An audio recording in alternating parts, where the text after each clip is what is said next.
Setiap tanggal 17 Agustus, kita memperingati Hari Kemerdekaan Indonesia. Bila kita bicara tentang perjuangan meraih kemerdekaan Indonesia, yang sering terlintas dalam pikiran kita adalah Perang Kemerdekaan. Perang bangsa Indonesia melawan bangsa asing seperti Jepang, Belanda, Inggris, dan sekutunya. Perang kemerdekaan sendiri terjadi setelah Indonesia merdeka, antara tahun 1945 hingga 1949. Namun demikian, salah satu fase yang tidak kalah penting dalam perjuangan bangsa Indonesia untuk mencapai kemerdekaan adalah era pergerakan nasional. Dimulai dengan berdirinya organisasi modern pertama Budi Utomo tahun 1908. Kemudian muncul organisasi serupa seperti Serikat Islam, Indisi Partai, Perhimpunan Indonesia, dan banyak lagi. Yuk kita simak video dokudrama tentang PID berikut ini. Dinas Intelijen Politik Hindia Belanda atau Politieke Inlichtingendienst atau sering disebut PID atau PID adalah sebuah badan khusus yang dibentuk tahun 1916. Saat itu pemerintah kolonial Hindia Belanda merasa perlu membuat satu dinas khusus karena lembaga-lembaga yang sebelumnya dianggap tidak mampu. Ada dua alasan yang menjadi alasan pembentukan PID. Yang pertama, faktor eksternal. Saat itu Belanda sedang menghadapi Perang Dunia Pertama dan ada ketakutan dari mereka soal nasib kolonial, nasib jajahannya atau daerah koloninya. Mereka khawatir akan penyusupan agen-agen Jepang ke Hindia Belanda. Jadi salah satu tugas PID yang pertama adalah mengawasi pergerakan agen-agen Jepang yang diduga menyusup di Hindia Belanda. Ada lagi faktor internal. Saat itu muncul organisasi-organisasi modern dan perubahan bentuk perlawanan terhadap pemerintah kolonial.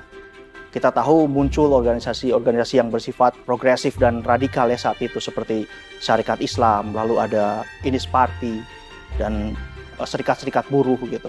Jadi gaya-gaya perlawanan berupa pengerahan massa, lalu aksi mogok atau perlawanan melalui tulisan lewat surat kabar itu adalah hal-hal yang baru terjadi saat itu. Tentunya kita tahu ya tidak terjadi di 100 tahun ke belakang, di mana perlawanan selalu bersenjata dan ditumpas oleh militer yang saat itu bernama KNIL. Sebenarnya PID hanya 3 tahun, dari tahun 1916 sampai tahun 1919. Setelah itu namanya berganti menjadi ARD, Algemene Reserchedienst. Dinas Reserse Umum. Tugasnya hampir sama, mereka mengawasi kaum pergerakan, mengawasi rapat-rapat gitu, dan ditambah lagi mereka melakukan sensor di buku dan surat kabar kemanapun, menguntit kemanapun tokoh-tokoh pergerakan itu muncul ya gitu. Kadang-kadang juga dibantu dengan polisi melakukan penangkapan-penangkapan yang dirasa perlu. Tapi karena image-nya sudah kadung angker, PID tetap digunakan walaupun namanya sudah resmi menjadi ARD. Nama PID ini sudah terlanjur dipahami orang sebagai momok yang menakutkan, sehingga nama PID itu abadi. Jarang yang menyebut dengan ARD, tapi PID terus gitu. Yai tahu kesalahan Yai? Tidak tahu. Yang benar, kami menangkapmu itu karena Yai punya kesalahan. Ayo jawab. Lihat kesalahan Yai itu apa? Jawab. Jawab, jangan diam saja.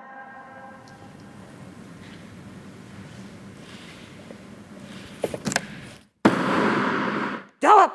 Adverdam. Yai sudah tahu salah. Jawablah.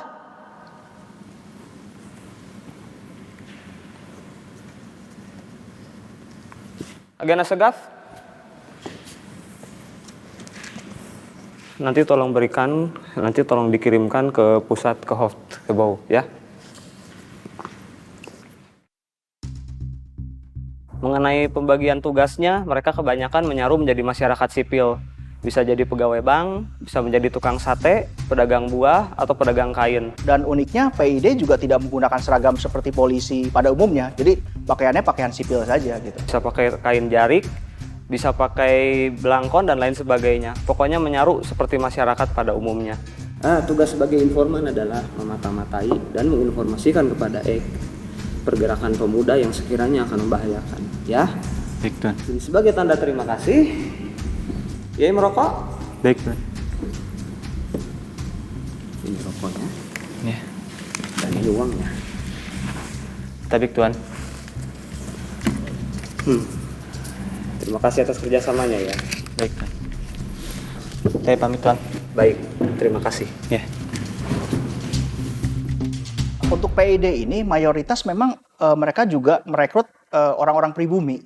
Karena tentu saja untuk agar tahu ya bagaimana pola pergerakannya, kebiasaan dari masyarakat setempat. Jadi banyak agen-agen PID ini yang orang pribumi. Dan mereka untuk menambah jaring-jaringnya, mereka sering merekrut orang-orang gitu, masyarakat biasa yang diberi uang gitu untuk jadi mata-mata gitu. Jadi jaringan PID itu atau ARD itu tersebar di seluruh Nusantara, terutama di daerah-daerah yang memang kencang perlawanan pergerakannya. Garis PID itu ada di bawah Jaksa Agung yang mempunyai jalur khusus kepada Gubernur Jenderal. Jadi seperti Badan Intelijen Modern, tugas mereka adalah memberikan informasi secara berkala kepada Gubernur Jenderal. Dari situ Gubernur Jenderal bisa memutuskan langkah-langkah apa saja yang harus dilakukan terhadap misalnya si A atau si B atau tokoh-tokoh pergerakan itu. Nah, ini juga ada satu hal yang menarik bahwa PID itu dulu berdiri karena Gubernur Jenderal saat itu ya, Van Limburg-Stirum itu mengeluh. Kita ini selalu ketinggalan informasi karena saat itu kan Gubernur Jenderal mengandalkan jaringan informasi dari para pangreh praja atau priai pribumi ya. Nah, PID itu tidak di jalur itu, jadi jalurnya langsung ke Gubernur Jenderal. Dan laporan dari PID itu yang berkala 1 atau 3 bulan sekali itu sangat dipercaya oleh para pemerintah kolonial untuk menentukan langkah. Termasuk misalnya memenjarakan aktivis, membuang gitu. Jadi atau menyetop sebuah gerakan itu berdasarkan laporan dari PID. Hampir semua tokoh pergerakan kita yang ditangkap dan dipenjara itu dipastikan adalah ulah PID. Misalnya seperti 3 serangka yang ditangkap dan dibuang itu juga ulah PID. Lalu Tan Malaka itu juga pasti ulah PID yang memberikan informasi. Jadi saat itu memang pemerintah kolonial Hindia Belanda menggunakan cara-cara penjara, pembuangan atau membuarkan sebuah organisasi. Mereka memilih cara-cara itu gitu. Sepertinya ada ketakutan jatuhnya martir, sehingga mereka memilih cara represif dengan menangkap dan mengasingkan pemimpin pergerakan daripada harus misalnya katakan membunuh seperti itu gitu. Jadi yang dilakukan mereka adalah yang pertama menguntit tokoh-tokoh pergerakan. Itu pasti lebih dari 1 orang dan dilakukan 24 jam, dimonitor. Lalu mereka juga mengawasi setiap rapat-rapat, walaupun rapat itu sudah mendapat izin.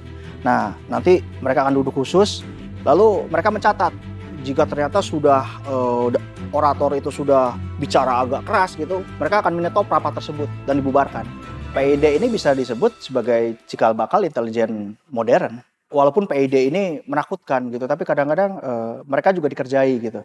Jadi PID ini adalah disebutnya polisi rahasia, tapi kadang-kadang mereka juga menampakkan diri. Jadi kalau rapat-rapat gitu, para tokoh pergerakan kita sudah tahu ini, ini PID, ini polisi Belanda gitu, udah tahu juga. Jadi disebutnya tuh si pengintip, jadi sila-sila seperti itu gitu. ARD ini sendiri berakhir tentunya saat Hindia Belanda menyerah kepada Jepang ya.